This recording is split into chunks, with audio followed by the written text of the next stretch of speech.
Welcome, ladies and gentlemen of the multiverse, wherever you might be listening, on this Earth or some parallel Earth that might not have these videos, or if they do, well, good for them. Uh, my name is Rogue Convoy, and welcome to week number 8 of Ultimate Mayhem. So, with the end of the month coming and whatnot, I figure, it's that time where we could talk about somebody who really shares two personalities in one body, but in process, gives you a little bit of a more different story when it comes to it. So in this case, I want to talk a little bit about Infinity Warps this week, and about one of their characters, and more so in fact that I want to talk about Ghost Panther. So I want to talk about this gentleman right here. This Funko came out in 2021. I personally don't like this version. I do have both versions of the same Funko, and the non glow in the dark version looks so much better because the hair is all metallic and it's like more crystallized, and it's kind of nice to look at. So sit back, relax, and get a drink as we dive into the Infinity Stone and show you a world where heroes and villains become one.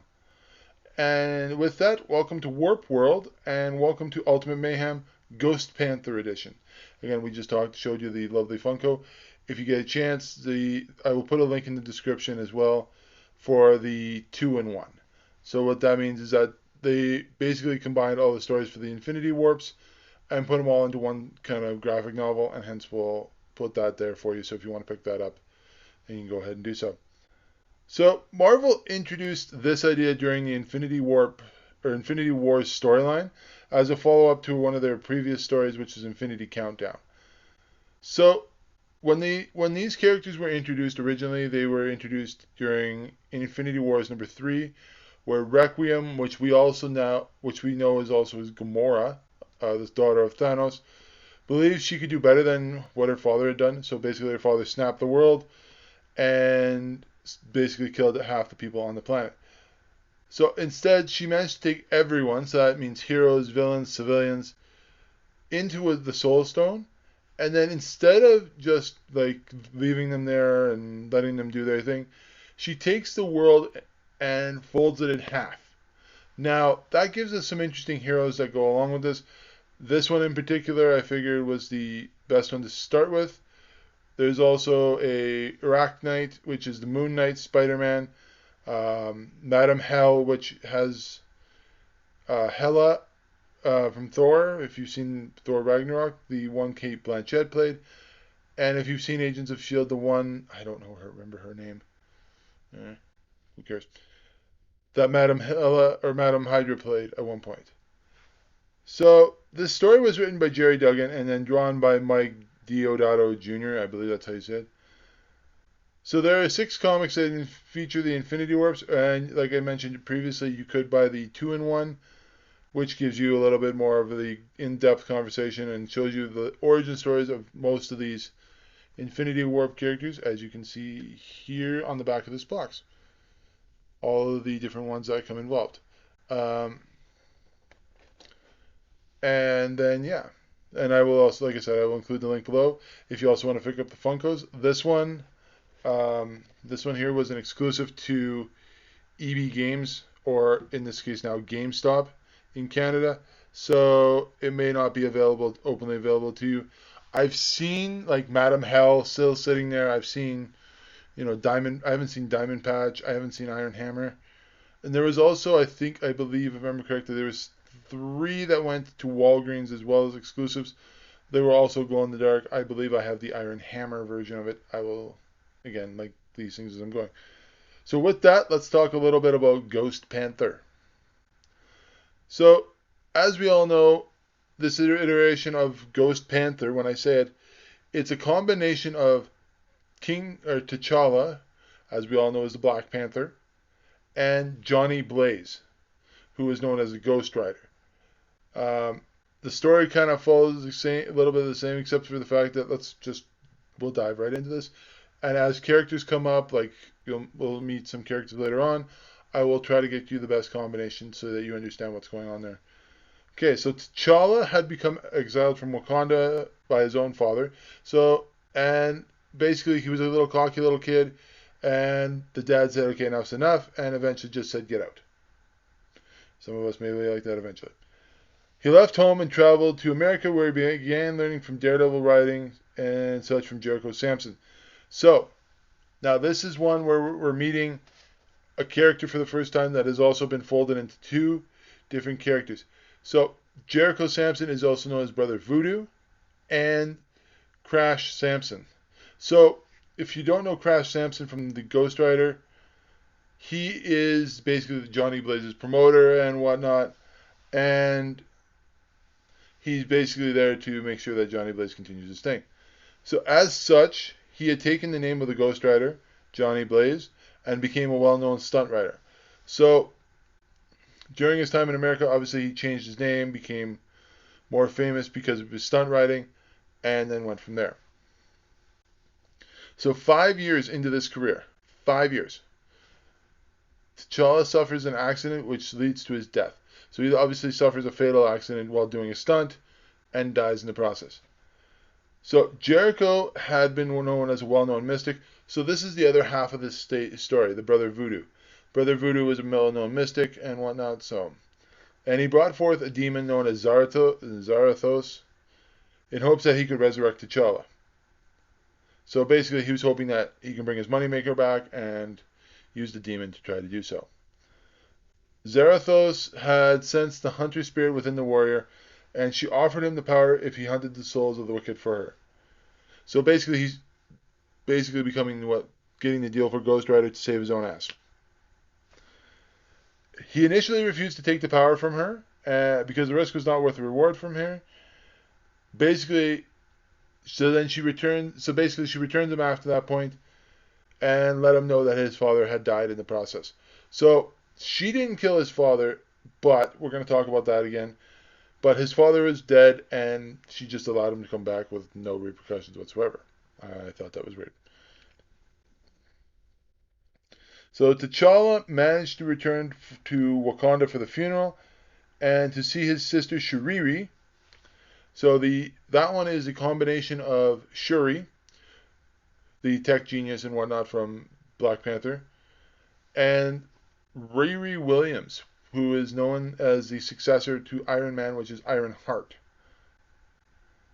And basically, he returns for the funeral and sees his sister crowned as the Queen of Wakanda.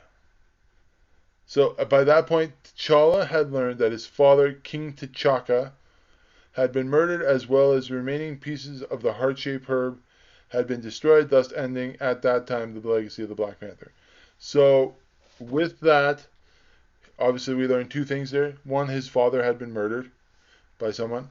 And two, any pieces of the heart-shaped herb, which we all know gives the Black Panther a little bit of his powers and whatnot, obviously was destroyed by the attackers at that time. So T'Challa was then once again offered the power once more. Zarathos mentioned that he would be able to bring his father's killers to justice with the power. So, and then T'Challa gets into a conflict with M'Baku, which is M'Shula and Man-Ape the White. Again, some of these characters they named are just weird. And he was almost defeated by the warrior, but at that point, he accepted the power from Zarathos and became what we now know as the Ghost Panther. Became this. After he defeated M'Baku and consumed the soul of his enemy, T'Challa went back and rejected the power. So basically, he rejected the power from Zarathos. That, okay, I used this once, but I don't want it anymore. And she apparently still accepted that. And after that, he was attacked by Eric Killraven. So, if you remember correctly, Michael B. Jordan played Killmonger in the Black Panther movie. He's also one of Black Panther's greatest rivals. And then there's also this guy Killraven. I didn't learn much about him. I didn't think anything relevant of it. It's just at that point in time. So Zarathos was able to convince T'Challa that he needed the power once more to protect his home and his sister, both of which were about to be attacked by Killraven, and who had planted a bomb within the city which he was going to detonate. And he was going to do so because he had failed to protect failed the last time to protect his home timeline against the Martian invasion. So for whatever reason, this guy thinks, you know what? The Martians are coming. I can't protect my city. And I'm going to blow up this city instead just for the sheer sake of protecting the city. Killraven eventually at one point had the edge over T'Challa when it came to training the aspect and whatnot in the afterlife. So this is in while everybody's obviously while Chaka and them were watching. T'Chaka was able to convince Zarathos that he could help his son and hence allowed him to return as a demonic panther. So when you look at a picture of Ghost Panther, I'm going to put it up as my thumbnail so you can take a little bit closer look at it. You see that it's not the traditional motorcycle like Johnny Blaze has. It's more so the fact that it's a father-son combination that works together and hence it creates the idea of the character. With the help of his father, T'Challa was able to defeat Killraven and take the soul of his opponent. So obviously he's taking souls in and helping avenge his father's death. So after this, Shiriri ends her reign as queen, and King T'Challa takes the throne. So basically, Shuri abdicates for him, and he becomes the next king of Wakanda. So what I've done here is I've talked a little bit more about the Ghost Panther, and I've talked about, giving you the history of that character. With the Warp world, there is so many options we could go through.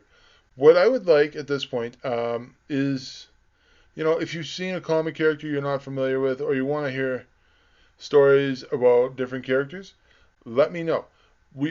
This week we were originally going to do Black Lightning, but I didn't feel at that point that having a white guy who turned into a black guy and was a complete racist at that point was the starting point for this idea.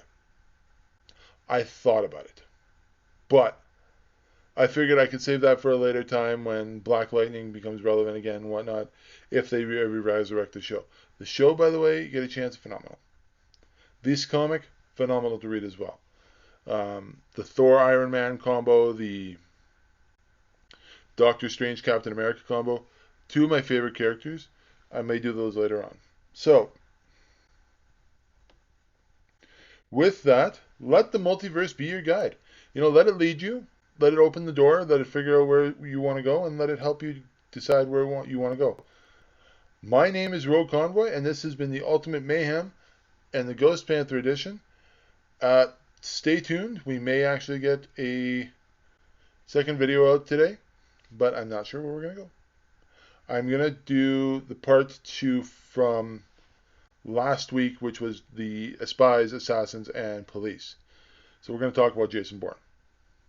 Okay, thank you.